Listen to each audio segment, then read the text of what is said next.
as salespeople, we're often talking about the pitch, right? And when you think of the pitch and you actually visualize the pitch, you're thinking about, in baseball terms, pitching at someone else. So you're sending something at your client, right? You're talking to your client.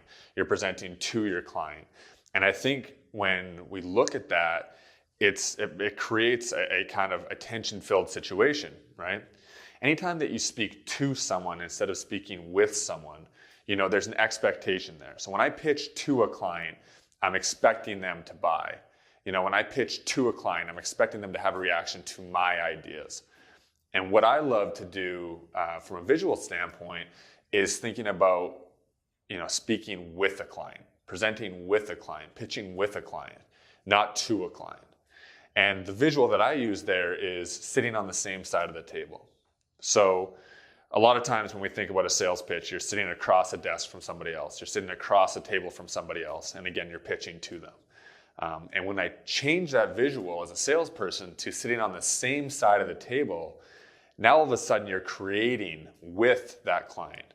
And the word that I love is co-creation. Because when you go in and you meet with a client and you truly understand what they need and you ask the right questions and you get down to the core of what they're looking to get out of your offering, and they're sitting on that same side of the table, whether they physically are or not, now you're co-creating. You're creating a situation where you're developing the program together. And as most great salespeople know, if the client can be part of that process, if the client can help create the solution, then all of a sudden they take ownership of it and they want to see it succeed and they want to see that move forward and be pushed to their organization to the conversion. And that's, I think, the goal at the end of the day. And so often salespeople come into a situation where they feel like they have to present this idea. They have to have this fully formed idea, and either the client buys it or they don't, and it's black and white. And in some situations, I understand that if you're selling a product that can't be changed or there can't be any alterations. But for the most part, I don't even care if you're selling a car. If you're selling a car, you think of that as a tangible item, but it's really not. It's tangible in the sense of you have the base car, but there's all these different things that you may want to add on to it. So to sit down and kind of co-create in that situation with a client, it's figuring out what's important to them. What does their commute look like? Are they commuting an hour each way every day? Do they need comfort in the seats? Is that important to them?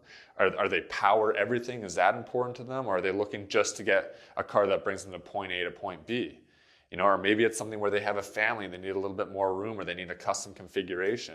Or maybe it's something where they're buying a car for power and for speed and they need an upgrade on the engine, or they need that V6 turbo versus a V4 stock. And so maybe that's the situation where you can customize it. But again, when you create with them, now all of a sudden they have a stake in that solution and they want to move ahead with it. No one wants to admit that they're wrong. And that's always a theme, regardless of whether you're a salesperson or a client. So again, if you can help that client create the solution, they don't want to say, oh, I created this solution and by the way, it was wrong. Their mind wants to reinforce the value of that solution because they're the ones that presented it to themselves, in essence. They're the ones that created it for themselves. And so what you need to do is create a situation where you allow that client to really take ownership of the idea that you're presenting. And again, the visual on that, in my opinion, is sitting on the same side of the table as that client versus sitting across from them. This kind of brings me back to, the idea of sales in general. And the challenge that a lot of salespeople have is they're fighting against the stigma that salespeople have. And the stigma is that we're slimy salespeople, we're used car salesmen, quote unquote. And the challenge that I see with a lot of salespeople, they don't embrace being a salesperson. They're almost ashamed of it. And I fell into this trap early on in my career because I remember not even putting sales anywhere on my business card. I didn't have account representative. It was all business development. And the way that I structured that to clients was that I'm responsible for revenue generation for our company and partnerships and other types of business development. And I never used the word sales because I felt it was a dirty word. And unfortunately, that's the case for many salespeople. But when you actually bring down to the essence of sales and what you're doing, sales is one of the most noble professions, period. What you're doing as a true salesperson is creating a solution, helping to create a solution to solve a pain point or problem that a client has and make their life better. And what's more noble than that? You're making someone's life better. You're helping their business create more revenue. You're helping their business work, more efficiently. You're helping that specific individual with the challenge they have, or making them more comfortable in their life, or making them, more successful in an area of their life, whatever it might be. And as salespeople, we have that unique opportunity to do that. And I think we need to embrace that. Most of us know, so, yes, we're salespeople, but most of us have been buyers on the other side of some level. Sometimes it's smaller situations and sometimes it's larger. But we know when you find a quote unquote salesperson that really has your best interests in mind and really, really takes a personal stake in your well-being, oh my gosh, that's heaven. When you find a person like that, you just hold on to them, because those people are sometimes few and far between. And so the goal as a salesperson is to be the person that your client relies on, the person that your client is so comfortable with, saying, thank God I finally met a salesperson that actually cares about me. Someone that your client calls whenever they need help or a situation, whether it's about your product or not, because they know that you're going to help, they know that you're going to add value. And when you fall into that realm, that's a totally different situation. It takes all the tension out of that sales-buyer relationship, and it makes you a true partner. And I think that word, partner, is what we should all be looking to create as salespeople. Take the word client out. Take the word customer out.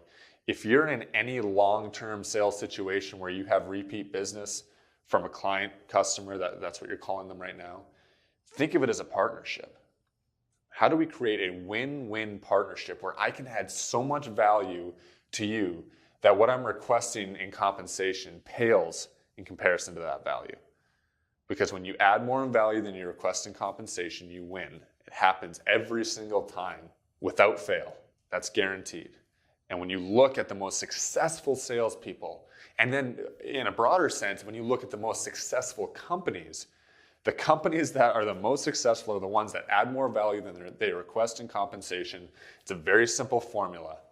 And the ones that have figured that out basically have a free pass to do whatever they need to do to grow their business and help their clients out, because their clients know that whatever they offer is going to add that significant value. I love iconic brands like something like a Starbucks, right? Starbucks is an iconic brand to me because they're selling essentially what is a commodity in coffee and their other food products. But they've been able to create so much value because of the culture and the tribe that they've created that people have no problem spending 2, 3, 4, 5 times more for the same product at Starbucks that they would get at Dunkin' Donuts or another lower cost vendor.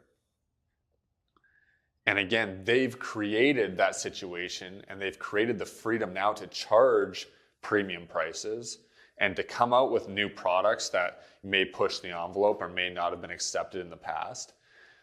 And to come up with new business ideas and new types of stores. Obviously, the Starbucks Reserve is the high-end store that's even pricier than the traditional Starbucks, but they've earned the right to do that because they add more in value, in the mind, by the way, of the buyer, the consumer, than they receive in compensation. I heard a speech one time, and an individual was talking about showing up to his kid's soccer game with a Starbucks cup. And this was the funniest thing, right? So, he said, listen, I love going to McDonald's in the morning. He said, I don't like to admit it, but I go to McDonald's every once in a while in the morning for a coffee, and I can get it. It's $1 coffee, and it's good coffee.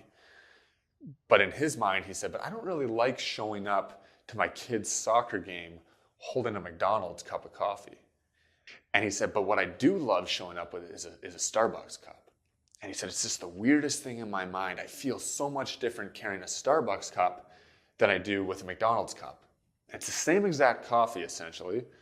But when I carry a Starbucks cup, I feel like I bring off an aura or an essence of, he's doing great. He's doing fine. He's clean. He's healthy. He's green, whatever it might be. And when I carry a McDonald's cup, I come across as someone who might be unhealthy, who might be lazy, all these sort of stigmas.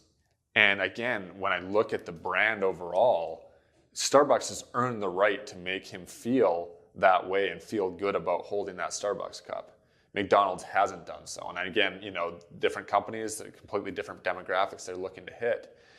But that's what I mean. When I talk about adding value and earning the right, be that Starbucks. Be that company that your clients are proud to do business with, or your partners are proud to do business with. Be that vendor that your clients love recommending to others, and they're excited and proud to refer you to other businesses or refer you to their friends because they're actually significantly happier than anyone else, and any other person that they've worked with in the past, working with you. And so as soon as you can shift that mentality, instead of saying, hey, listen, I just want to sell this product.